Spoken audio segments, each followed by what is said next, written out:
Bugüne kadar bana ait olan ne varsa... çocukluğumdan beri yüreğimde sakladım bana. Beni ben yapan ne varsa. Şu birkaç gün içinde hepsini kaybettim. Öyle kızım. Öyle konuşma. Senin bu hallerini gördükçe... keşke beni çağırmasaydın bu kızı diyorum. Hayır, olur mu öyle şey Fatma Ana? Sen çağırmasaydın ben büyük bir yalanın içinde yaşamaya devam edecektim. Hı? Annesiz büyüyen bir kız çocuğu nasıl tutunur hayata? İşte ara sıra ziyaret edebileceği bir anne mezarı.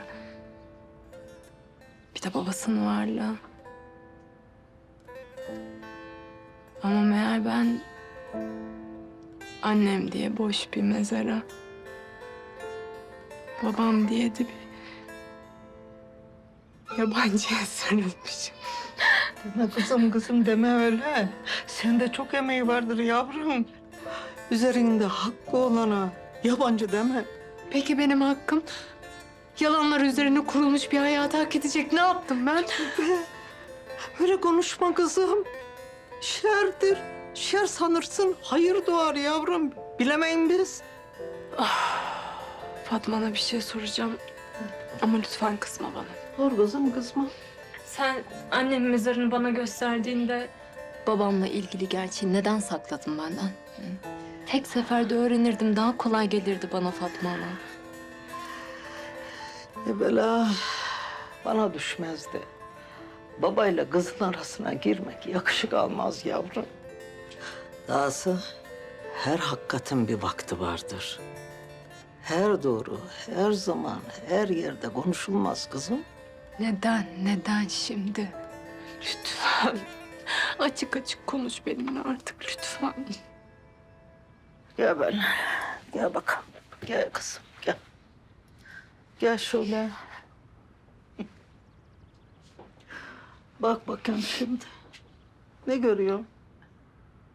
İstanbul'dan gelen sen nerede? Buradaki sen nerede? Bakışların nasıl değişti? Büyüdün, olgunlaştın. Evet. Gerçekten öyle. Sanki bambaşka biriyim. Biz Gülümser'le bu olacakları konuşmadık mı sanırsın? 25'inde Gonca'yı Eğirdir'e çağıracaksın, 2 yıl kalacak. Mirasına sahip çıkacak dediğinde yapma etme bacın dedin. Görpecik kız, yol bilmez iz bilmez. İstanbul'dan gel buralarda ne edecek? Çok acı çeker dedin. O ne dedi? Acı acıyı, su sancıyı keser dedi. Acı çekecek ki benim neler çektiğimi anlayacak. Mirasını, kıymetini bilecek dedi.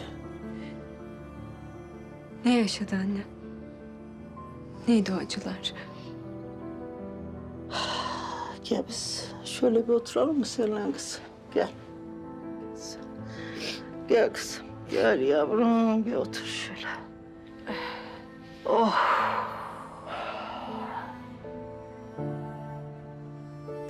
Şimdi bak kızım.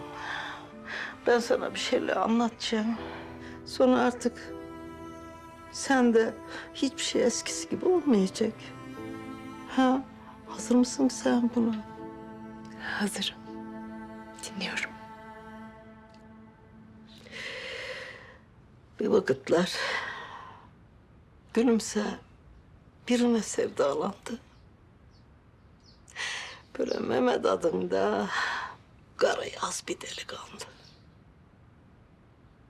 Gerçek babam. Ah sen bir görseydin onları. Onlarınki sevdadan da öteydi. Yüreklerinden taşan, gözlerinden okunurdu. Karşıdan şöyle bir baksan onlara. Tepeden ayağa sevdaya kesmiş, sevdaya durmuş sanırdım.